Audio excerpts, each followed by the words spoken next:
Hola, tole leche, tole leche. Kunin at basahin, kunin at basahin. Ako po si Kuya Sam Pagaduan, ang inyong kasama sa ating lumalim at mamunga Gospel Reflection.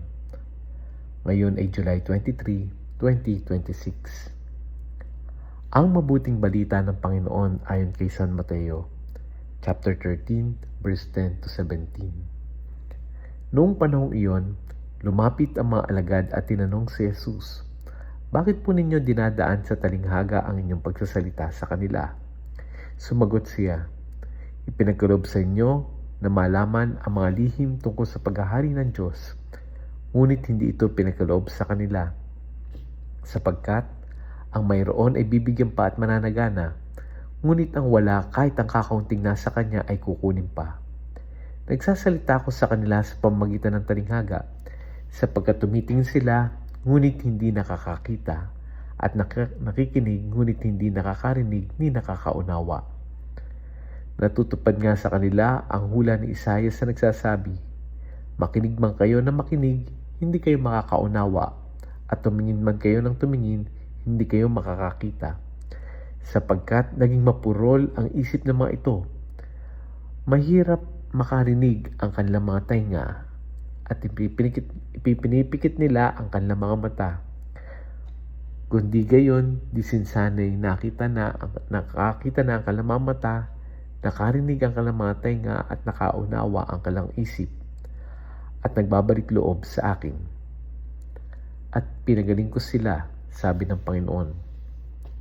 Mapalad kayo sapagkat nakakakita ang inyong mga mata at nakakarinig ang inyong mga tainga. Sinasabi ko sa inyo, maraming propeta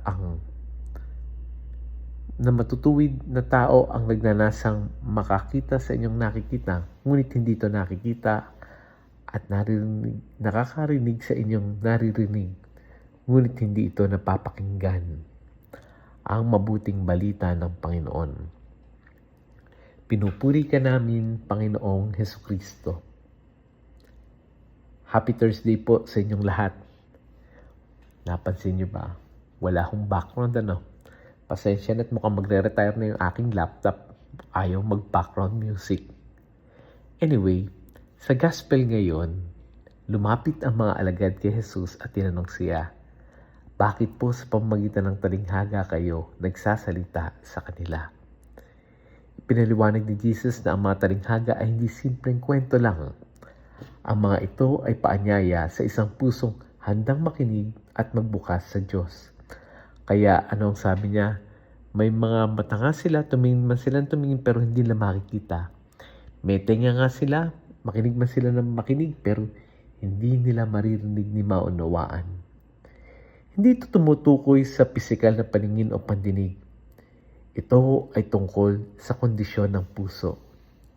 May mga taong naririnig ang salita ng Diyos, pero wala lang, deadma lang sila. Pero meron naman, na nakakarinig, yung iba naman nananatiling sarado dahil sa pagmamataas, dahil sa katigasan ng ulo o kawalan ng interes. Samantalang yung mga alagad ay tinawag na mapalad. Bakit? Dahil handa silang matuto, makinig at magbago. Kaya anong sabi ni Jesus? Mapalad yung mga may mata at nakakakita at yung mga tenga, sapagkat makakarinig sila. Kaya ang tunay na biyaya ay hindi lamang marinig o makarinig ng salita ng Diyos. Ito ay pagkakaroon din ng isang pusong handang tumugon. Sa panahon natin ngayon, sa totoo lang, hindi naman tayo kulang sa mga information. Sa loob lamang ng ilang segundo, kaya nating malaman yung balitang nangyayari, kaya mo i-summarize kung ano nangyari sa impeachment. Meron tayong internet, meron tayong social media, may mga podcast, napakaraming video. Ang dami nating naririnig. Pero parang mas nahihirapan tayong makapakinig. Marami sila sinasabi, ang paligid, pero mas mahirap makinig. Bakit? Kasi busy yung tenga. Kasi busy yung isip, busy yung puso. Minsan nagdarasal tayo pero habang nagdarasal, iniisip natin, ako, teka muna, gagyak na nga ako at may trabaho pa ako. Habang nagsisimba, nasa cellphone yung ating atensyon. Habang may kausap, mas iniisip natin yung isasagot kaysa sa unawain kung ano ba yung sinasabi niya. At kung ganun nangyayari sa ating relasyon sa tao, posible rin na ganito ang nangyayari sa ating relasyon sa Diyos. Baka hindi naman tumitigil ang Diyos sa pagsasalita.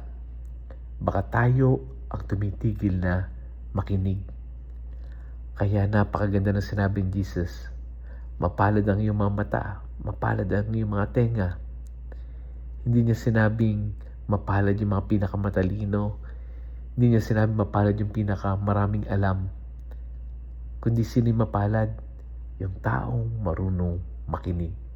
Yung taong marunong minto. Marunong magnilay. Marunong magsabi, Lord, ano ang gusto mong gawin ko ngayon? Anong gusto mong ituro sa akin ngayon?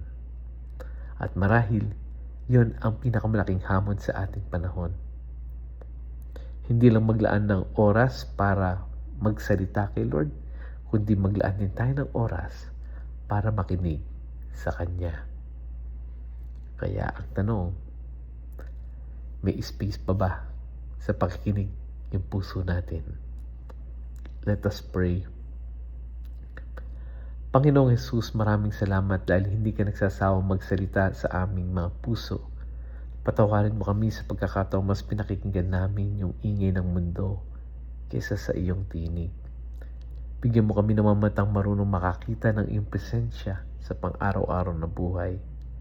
Bigyan mo kami ng mga tengang handang makinig sa iyong salita.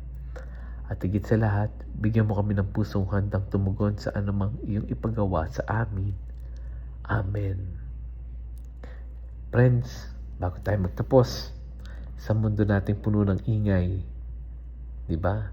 Usong-usong ay mga clips lang sa impeachment, no? Baka may mga taong isang nangangailangan na marinig niya muli ang tinig ng Diyos. I-share natin yung audio gospel na ito.